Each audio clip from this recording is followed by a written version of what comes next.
संरक्षण में तमाम आवाज़ें उठती हैं। हमारे सामने राकेश शुक्ल जी है। मैं हर मंच पे कहता हूँ कि बिना शोर शराबे के गणेश शंकर विद्यार्थी के जेल जीवन को विद्यार्थियों के सिलेबस में ला देना एक बड़ा काम था, जिससे तमाम विद्यार्थी उसको पढ़ रहे हैं, पेपर दे रहे हैं, और वो एक बड़ा काम था जो बिना शोर शराबे के हुआ। अब हम अगली आवाज़ अगले वक्ता के रूप में जो हमारे इस कार्यक्रम की अध्यक्षता कर रहे हैं उनकी ओर बढ़ेंगे। और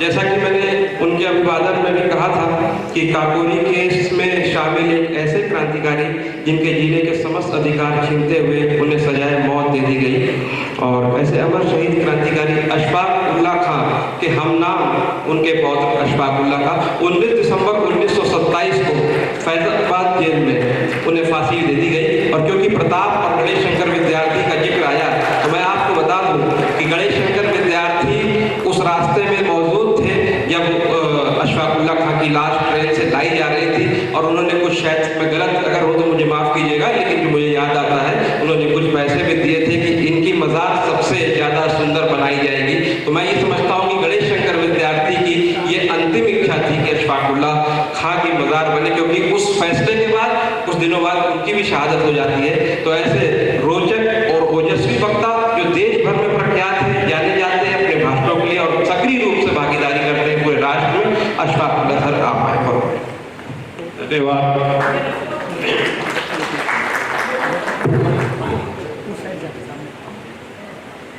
कानपुर की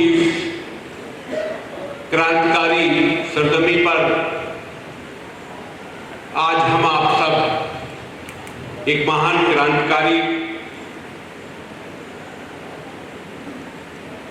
इस समिति के द्वारा और उनके परिवार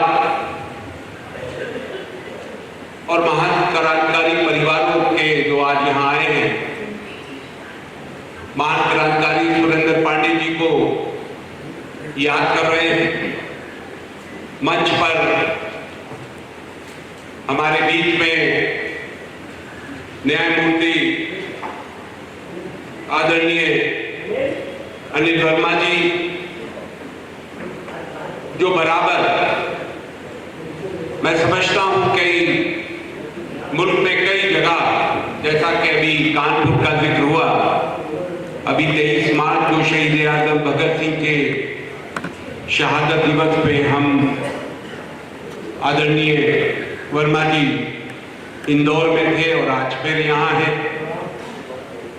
उनके परिवार से आदरणीय हमारे बीच में सुरेंद्र पांडे जी, आप सबकी हर दिलदी विधायिका जी, विधायक जी, और यहाँ पर उन महान क्रांतिकारी जिनकी बदौलत, जिनके बलिदान और कुर्बानियों की वजह से हमारा ये मुल्क 1857 से लेकर 1947 की जंग आजादी में अनगिनत कुर्बानियां और बलिदान पेश करने के बाद हमारा मुल्क आजाद हुआ। उस परिवार के सम्मानित परिवारजन और कानपुर की आज अधिक शख्सियतें हमारे बीच में, जैसे आदरणीय पांडे जी ने परिचय कराया, आप सब यहाँ तशरीफ फरमा हैं। हमारे साथ शाहजहांपुर से आए शहीद आए रोशन सिंह के पौत्र भाई महमूद जी, तालिब जी और रईस साहब, आज हम आप सब कानपुर, मैंने बचपन में बहुत छोटे जब किताब में पढ़ा था कि ये इंडस्ट्री इलाका होता था, औद्योगिक नगरी था, लेकिन जैसे जैसे मैं जब बड़ा हुआ तो उस कानपुर को पहचाना कि जिसकी सरजमी ने इस मुल्क की आजादी के लिए वो दीवाने बनाए, पैदा किए, जो भारत माँ की सरजमी पर अपना इस भारत माँ पे जान देने वालों पर और खुद जान देने वालों पे, चाहे वो कंपनी बाप नाना राव पार्क हो, वहां आना हुआ, या शिवालय में स्वर्गीय बद्रीनाथ जी के शहीदों के कार्यक्रम में आना हुआ, बराबर उस मुल्क को देखा कि आखिर उस कानपुर की सरजमी, और जब घर में बड़ा हुआ तो घर में उस शख्सियत का जिसका जिक्र अभी आप सबने किया कि जिसने एक नई पहचान और नई ताकत उस क्रांतिकारियों को दी। विद्यार्थी जी एक ऐसी शख्सियत जहां शहीद अशफाकुल्लाह और अनगिनत लोग उस प्रताप अखबार में आया करते और उनको आर्थिक क्रांतिकारियों को यहां से मदद भी मिलती और वो अपना गुलामी की बेड़ियां तोड़ने के लिए विचार विमर्श करते और इस मुल्क की आजादी की सोचते। अगर लोग सोचते होंगे कि ये 24 और 25 साल के वो दीवाने हिंदुस्तान की आजादी के लिए क्या सोचते होंगे। शहीद अशफाकुल्लाह एक जगह लिखते हैं कि मैं मुल्क की वो आजादी चाहता हूं जिसमें एक दलित एक रजवाड़े का नाम लिया तो उसके सामने कुर्सी पे बैठ के बात कर सके, उस बराबरी की बात कर सके। अपनी मां को एक आखिरी खत लिखा 19 दिसंबर 1927 को फैजाबाद जेल में जब फांसी होना थी, उससे 3 दिन पहले 19 दिसंबर को फांसी होना थी और 16 तारीख को वो जो बहन हमारी बैठी हैं सचिन नाथ बख्शी जी की पोत्री, उनकी आपके दादा की बहन को लिखा। सचिन नाथ बख्शी जी की बहन को खत लिखा 16 तारीख और लिखा कि मैं इस दुनिया में जा रहा हूं, जिस मुल्क के लिए जा रहा हूं, और शायद ये भी लिखा कि आपसे मेरी मुलाकात अगर होगी, उनको ये टाइमिंग मालूम थी कि मुझे जब फांसी होगी तो मेरा जब लखनऊ से जनाजा निकलेगा तो लिखा था कि मुझसे मिलने आओ।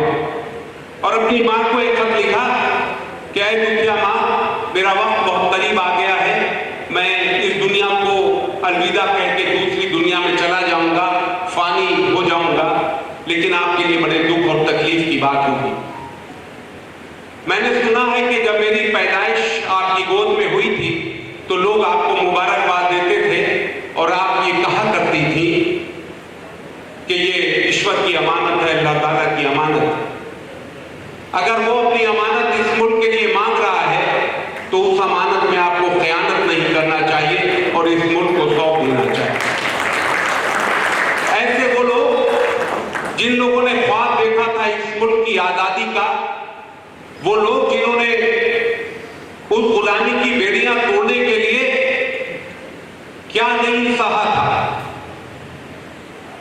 जिम्मेदारियां खत्म हुई, हम लोगों को किस तरीके से प्रमाणित किया गया। हमारे बीच में शहीद महावीर सिंह जी के परिवार बैठा हुआ है, असीम भाई जो जयपुर से आते हैं। उन्होंने कितने दिन का काले पानी में अनशन किया और उसमें जो उनके आखिर में अंग्रेजों ने कोशिश की कि उनको कुछ खिलाया जाए और वो लड़की डाली, उनकी मृत्यु हो गई। ये क्रांतिकारी इस मुल्क की उस अजमत को और उस मोहब्बत को रखना चाहते थे जो पंडित राम प्रसाद बिस्मिल और अशफाकुल्लाह ने पूरे देश को संदेश दिया था।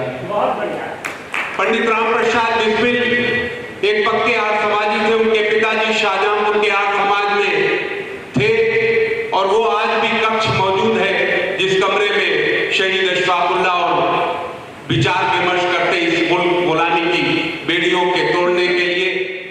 और एक दिन का वाकया है कि कुछ लोग और ब्रिटिश ये चाहते थे कि हिंदू मुस्लिम झगड़ा हो और ब्रिटिशर्स ने कुछ लोगों को भेजा जो प्रचारक आए हुए थे, कुछ लोग नारेबाजी कर रहे थे। अशफाकुल्लाह जब हवन चल रहा था तो अशफाकुल्लाह शोर सुन के बाहर आते हैं और ये कहते हैं कि तुम ये शोर ना करो, यहाँ जब वो नहीं मानते हैं तो अशफाकुल्लाह अपना रिवॉल्वर निकालते हैं और कहते हैं कि हमारी लाश से होकर तुम्हें इस मंदिर तक जाना होगा। ये ख्वाब दिखाया था उन क्रांतिकारियों ने कि हम एकता के साथ किस तरीके से इस मुल्क में रहेंगे। बहरहाल मैं आज सबको इस बात की मुबारकबाद देता हूं कि आपके परिवार के थे और आप ये कार्यक्रम कर रहे हैं।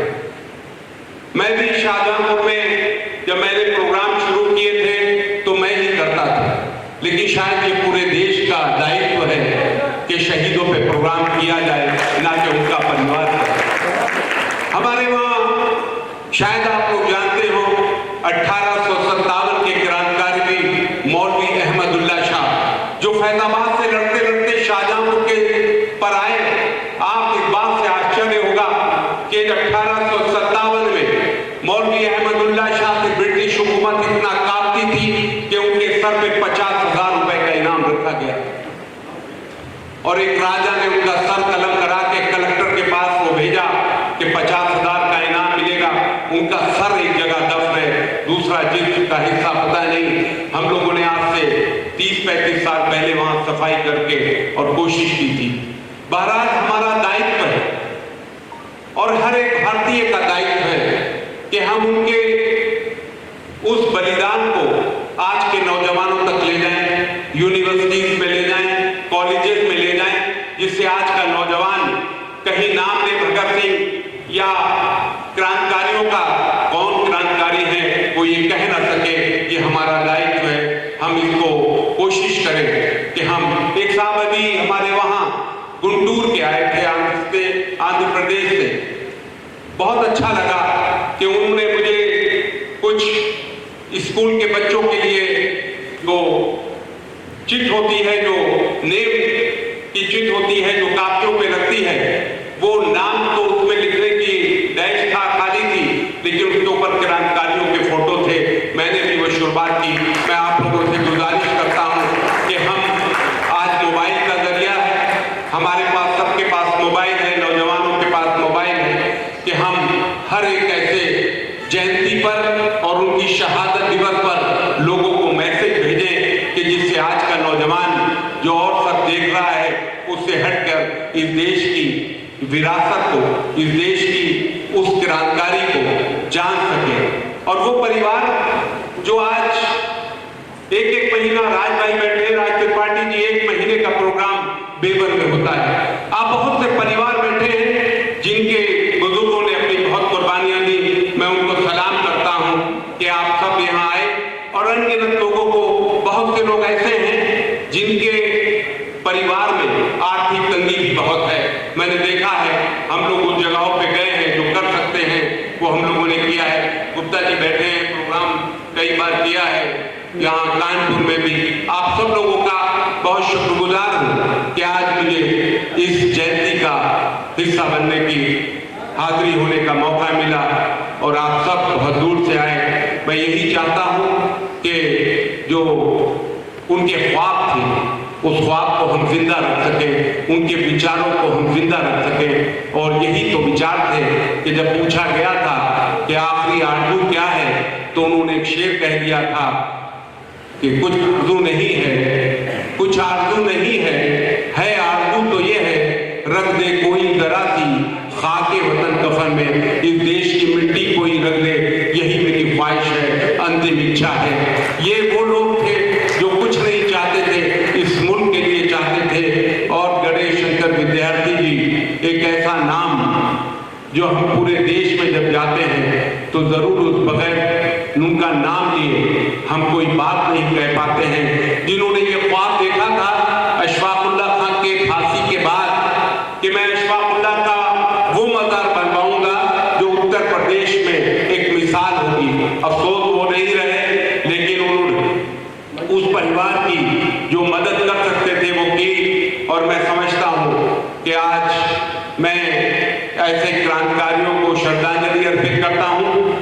और मैं इस कार्यक्रम में जो आपने किया है, बहुत अच्छे लोग, आप सब की शख्सियत यहाँ तशरीफ लाई है। हम इसको और आगे बढ़ाएंगे, एक दूसरे से जुड़ेंगे, पूरे देश में कार्यक्रम होते हैं, हम लोग इसको इस कारवां को और आगे बढ़ाएंगे जिससे उनका पैगाम लोगों तक पहुंचे। अशफाकुल्लाह के एक शेर से विदा लेता हूं कि वतन रहे हमेशा शाद काम और आजाद, वतन रहे हमेशा शाद काम और आजाद, हमारा क्या है हम रहे न रहे। आप सभी का बहुत बहुत शुक्रिया। जय हिंद। तलवार खूब से लंगे और मान रहना चाहे और बिस्मिल के सर के ऊपर एहसान रहना चाहे। वाह, ये आखिरी बार कहा था बिस्मिल से, वो भी तो जरूरी है कहना भाई। कुछ आरज़ू नहीं है आरज़ू तो ये है, रख दे कोई जरा सी खाके वतन कफन में। बहुत ओजस्वी भाषण के साथ आपने एक बिल्कुल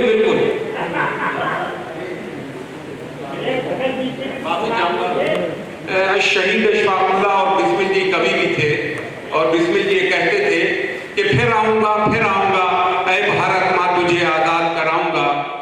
अशफाकुल्लाह कहते हैं कि बिस्मिल जी कहते हैं फिर आऊंगा ऐ भारत माँ तुझे आजाद कराऊंगा।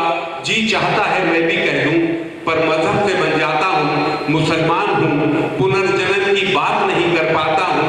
हाँ अगर खुदा कहीं मिल गया तो झोली फैला दूंगा और दूसरा जन्म ही मांगूंगा। फिर आऊंगा ऐ भारत माँ तुझे आजाद कराऊंगा। बहुत बहुत शुक्रिया। धन्यवाद।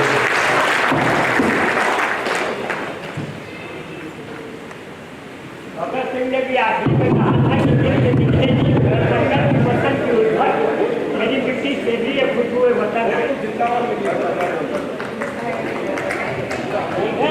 एक विशेष बात जो आपने इंगित करी, मैं जानता हूं क्योंकि इस महफिल में तमाम बड़े प्रतिष्ठित लोग समाज के बैठे हैं, तो एक इशारा एक इंगित इन्होंने ये किया कि जिन लोगों ने शहादत हासिल करी, फांसी पर चढ़ गए, मृत्यु को हासिल हो गए, उनका कर्ज आप पर है, हम पर है, जो बात मैंने शुरू में कही भी थी। तो केवल ये ऐसा नहीं होना चाहिए, ये तस्वीर ऐसी नहीं होनी चाहिए कि क्रांतिकारी परिवारों के वंशज ही उनके कार्यक्रम कराएं। समाज के अग्रणी लोग